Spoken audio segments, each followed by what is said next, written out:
Warning: the following broadcast is not approved by your teacher, university, politician, or government. Side effects may include skepticism, better reasoning skills, liberty, peace, and an escape from the woke. Welcome to the show. I am your host, LB Muniz, and this is Been Awake with LB. That's me. Hey, if this is your first time listening or if you're catching the recording, I go live every Tuesday and Wednesday around 9 p.m. in X Spaces. I encourage you to stop on by, listen in, and join the conversation if you are so willing. We can come with questions about the news, philosophy, mindset, relationships, whatever happens to be on your mind. And hey, before we start, do me a favor, wherever you're listening to this, whether you're listening live or whether you're catching the recording of this, hit subscribe or follow on whatever platform that you happen to be on. You can, of course, find the show anywhere by searching Been Awake with LB and follow on X and Instagram at the LB Muniz.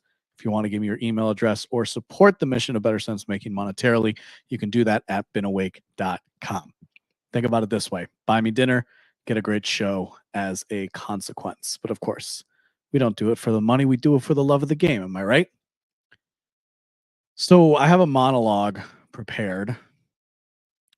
For some reason tonight, I am disappearing into the background. I have a monologue prepared for tonight, and it coincides with the title of this episode, Why an Edgelord Can Never Rule. And I don't know, this has been one of those ideas that's been batting around my brain for a number of months now. And I guess part of why I'm holding myself to the schedule is so that I can get out a lot of ideas that have been sitting in the backlogs. But this has been something I've been pondering for a number of months. So I think it's a necessary conversation for those of us to be having on the right. And I think I don't know. I'm not trying to take this is not an episode about like taking shots at people. I just want to make that clear before I get into it. But I could see how some might interpret it as that. So it's not my intention, but I'm just being honest with what I'm seeing in this space that I found that in this political space that I occupy and that we all occupy. Certainly, if you're listening to this, I think you would find. I think you'll enjoy the conversation. If you come in late, I release these the next day. They stream out, blah, blah, blah. Okay, let's get into it. No further ado. It's not particularly profound to say that language is a uniquely human phenomenon. While other animals are capable of some form of communication, it pales in comparison to the complexity and depth of ours. More than descriptions of objects and places, our language is also symbolic. We use it to represent ideas and metaphysical concepts just beyond the grasp of our limited senses. And that's going to kind of be what we're doing today. This is a meditation in the realm of ideas. So nothing maps exactly as we would see it in the real world. As I said, one of the first, literally the first thing I wrote for this project 4 years ago was saying that categorization is a useful tool, but unlike rocks and plants, ideas are not so easily categorized. The lines between them are malleable, permeable, and not definite. So, with that in mind, let's continue. The internet has dramatically increased the range to which our ideas can be transmitted. It has distributed culture in such a way that people clear across the earth can find camaraderie in the virtual realm. While this presents a positive opportunity to connect with the like-minded irrespective of distance, it also presents a problem of integration. Namely this: if I can find my friends online easier than I can find them in real life, why would I do the hard work of finding the like-minded in physical proximity? Or perhaps the even harder task of finding, keeping, and maintaining a friend who is not of like mind. We look at questions and matters of politics on this show. without trying to apply a particular ideological frame. I always try to acknowledge my biases and my influences, but part of what I see the mission of better sense making is accomplished as a what part of what I see the mission of better sense making accomplishing is telling us what the world is, not what we want the world to be. For example, there might be decisions we would make that are different than the decisions being made by those in political power and people who have cultural influence.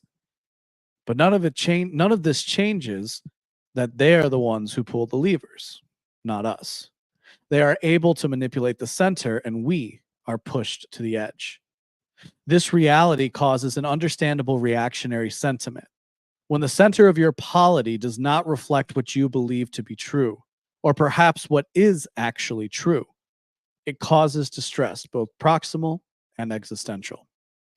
Urban Dictionary defines an edgelord as a poster on an internet forum, particularly 4chan, who expresses opinions which are either strongly nihilistic or contain references to Hitler, Nazism, fascism, or other taboo topics which are deliberately intended to shock or offend readers. It goes on to say, the term edgelord is a noun which came from the previous adjective edgy, which described the above behavior. This word sticks prominently in my mind when I ponder the future of political change from the right in this country. In case this word may seem scary to you, the right, the term is used here in the broadest sense of it. That is to say, not left. It recognizes at a very fundamental level a desire for order, a recognition of hierarchy, and beyond this is a pro-human approach to the ordering of society. It rejects certain notions considered sacred to the cult of American democracy. Many of us who come in the various shades of right wing have found ourselves at the edge of acceptable political discourse. Some like it this way. After all, operating at the margins allows one a certain latitude, especially when, in order to be mainstream, you have to give up important beliefs and you have to lie in many cases. As more people have been cast out from the center, however, it becomes obvious this imbalance is untenable. This lack of cultural balance is a consequence of unrestrained leftism. Driven by the false idol of egalitarianism, it seeks to remove every duty and break every bond that human civilization has relied upon to reach an unreachable end, and that end being progress. While it makes sense to enfranchise certain racial and ethnic minorities, for example, the mission of progress has expanded far beyond its usefulness. And that's putting the problem mildly. Let's put the problem before us this way. Because the chaotic left has cast out any serious thinkers of the orderly right for fear of any notion of quote unquote bigotry, they have sown chaos. While an individual actor animated by the left might not understand this, I should say, it does not change the fact that chaos is the end of progress. Chaos and order are opposites understood by each other, but like the morning and the night, one must make way for the other. Like in the passage of time. This, of course, will be a controversial statement to the hardline elements of either side, but I think if one steps back, the pattern will appear to make sense. A little bit of chaos introduced into a rigid order is the means by which innovation occurs. A little bit of order introduced into formless chaos allows for stability and the ability to be built upon. Because of temperamental differences in the population, the incentive of modern democracies is to pit these elements against each other. We have been fighting each other for so many generations that the natural balance between us seems almost impossible to attain. This has led many on the right, I'm arguing here in a very general sense, to adopting the attitudes of the new moniker we have already introduced, the edgelord. After all, if you stand no chance of being accepted in the center, why not claim your territory at the edge? From this, a certain culture has emerged, one predicated around irreverence, a culture which I've defended multiple times on the pages of beenawake.com and in this podcast.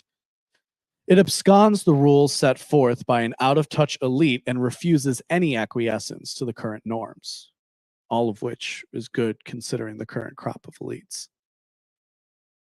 Unfortunately, the more one gives in to this temptation, the more one becomes alienated from those who do not properly understand the balance that needs to be reasserted.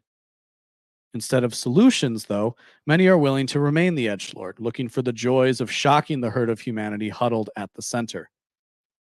This will have to change if the right is going to assert its correct place as the guarantor of order in a system sorely needing it. It's not enough to seek vengeance on a system that casts you out. This is ultimately the impulse driven by the chaotic system that we live under. If you ask me, it's time for the edgelord to give up his small domain, perhaps even the lofty status that accompanies his position. Humbling himself, he can begin the march towards the center, spreading a message of peace and order that the herd will respond to, with vassal lords in tow. That is the direction I have always intended to march, and I hope you join me. It's not an easy road, but good things rarely come without suffering. So I'm not saying in this piece or in anything that I'm saying that like you have to give up edgy humor or you have to show a certain deference to the current progressive paradigm. That shouldn't be understood from the piece here. Like I kind of said at the outset, this has far more to do with an attitude. This has far more to do with the ideas and where we think we are within the ordering of society as it exists currently. And like I said, this has been something that's been bouncing around my mind a lot. Like, listen, I completely understand, and Frank, and I'm in the same boat as everybody else, right? Like, I'm one of those people that has to be careful. Well, let me rephrase. I don't have to be careful. I choose to be careful in certain environments when I'm voicing my opinion, and I think a lot of us feel that way too. And so we found ourselves in this distributed culture of the internet, a outlet and an ability to say what we really think, as ironic as that may seem, right? It's actually here on the internet that we can speak the most freely, even if that's all being recorded and indexed for somebody to eventually use against us, let's say.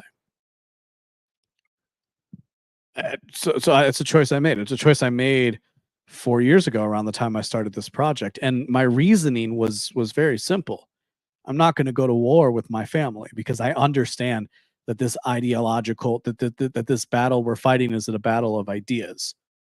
So if I'm going to have some sort of an exchange, it either has to be within the bounds of a very respectful conversation that is predicated upon the idea that we're not going to try and do battle with each other. But that's not what most people believe because we've been raised in a democratic system. In fact, most people are trained, a lot of on the left and the right, most people are trained to come into these conversations ready to attack. And I've learned my lesson one too many times of attacking a family member or attacking a friend and crossing a line that damaged a relationship. Thankfully, no relationship that I've ever had to give up in the long term, but damaged it nonetheless. And so when the world changed in 2020, I realized that if I was going to be an obstinate edgelord, I would likely lose the people I consider dearest to me. Some people out there might say, well, they're not worthy of your love and respect. And to that I say, fuck you. Of course they are. Because in some cases they're close family members. And I'll choose them over a stranger any day of the week. Because what I understand is what I said earlier in the piece, that most of what we consider to be political disagreements is actually, and in many cases, temperamental differences. And it seems logical to me that those temperamental differences have a reason for being. Otherwise, they would not be. And it's not as simple as saying that everybody who disagrees with me is evil, because I know that not to be true. And you do too, if you're listening to this. But that doesn't change the fact that those of us who have marginal ideas, and basically anything outside of the Daily Wire, right? And even if it, like, I like, again, talking about edgy humor. I love edgy humor. I've loved it for a long time. So like one podcast I like, I do listen to The Bonfire, which is like a Sirius XM show that Big J Okerson and Robert Kelly host. And I was listening to one of the recent recordings today, and the irony is that like there was somebody like unsubscribed from the system because Robert Kelly is like this right winger now. And what does Robert Kelly do? Well, he's a comedian first and foremost, so he's making jokes, right? He's not like a serious thinker, and I don't. There's no reason why he should be considered that. But what he does is what he is somebody who like loves his country, is reasonably patriotic, and doesn't think the cops are inherently evil. And because of that, and because he makes jokes kind of in line with that, people are canceling subscriptions to Sirius XM because he's right wing. This is something that I said on the show like a year and a half, maybe 2 years ago.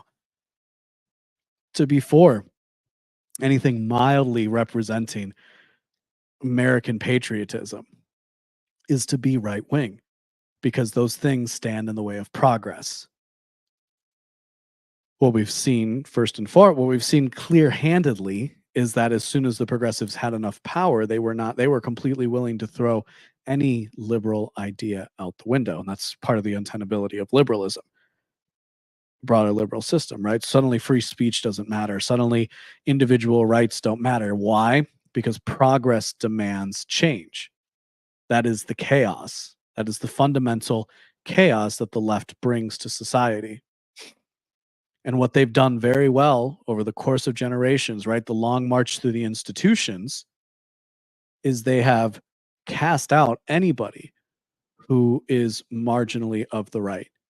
You are either the token conservative, the good little boy or girl who's going to just say the little things but not get too crazy. Of course, that doesn't really breed any sort of intellectual rigor, does it? I say some of this firsthand. I'm not going to pretend like I don't need to get into my whole story here, but suffice it to say, as somebody who didn't like, I didn't openly, I was a libertarian, right? I thought, oh, we can all fix the stuff with libertarianism for a long time. And even that wasn't enough for the university system. There were plenty of moments where I got into trouble with teachers. I got into trouble with faculty. I was perhaps looked over for scholarships and other opportunities because there was just something that didn't fit into what they were looking for. Again, I'm not saying I'm particularly special, right?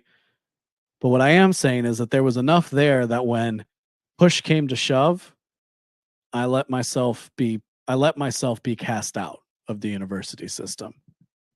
And all things considered, I'm actually happier for it. I still get to do things like this, and I have a job that I like. So I'm not like, this isn't a boo-hoo moment. I'm just pointing out to the fact that over generations, people who are of a certain temperament have found it harder and harder to find their ways into the cultural centers and political centers in this country, for precisely the reason that progress must always cast aside order. There is no order to be found when everything must be changed and made anew. And so now we all find ourselves here at the edges of society, and I look around and I'm like, hey, is this enough? Is this really? And I think for a lot of people it is, right? Like, I think for a lot of people, they're very comfortable with their own little land that they've established for themselves in the virtual space. I'm not even faulting them for it. I'm just asking the question is, can there be more? And I think there can. This isn't to say that people are wrong to want to stay where they are, but it is to say that I think for some of us, we have to find a way to push ourselves to the center. And we don't have to become mainstream. We don't have to become the mainstream that exists. We have to assert ourselves within the mainstream as a valid school of thought. And I do believe that people will follow. So that's what I have to say on that. I was thinking about doing some other stories, but I think I'm going to leave it there because I want people to listen to this episode and I want them to react. So if you're listening to this, please send me a message on X at the LB Muniz, on Substack, wherever.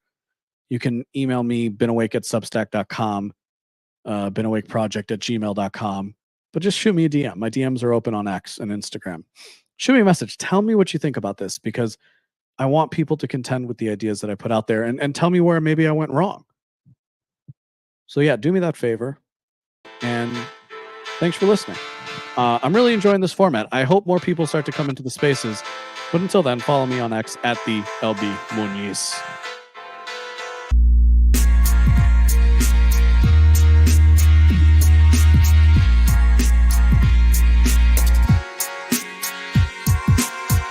If you like what you heard today, go to beenawake.com to subscribe for future updates.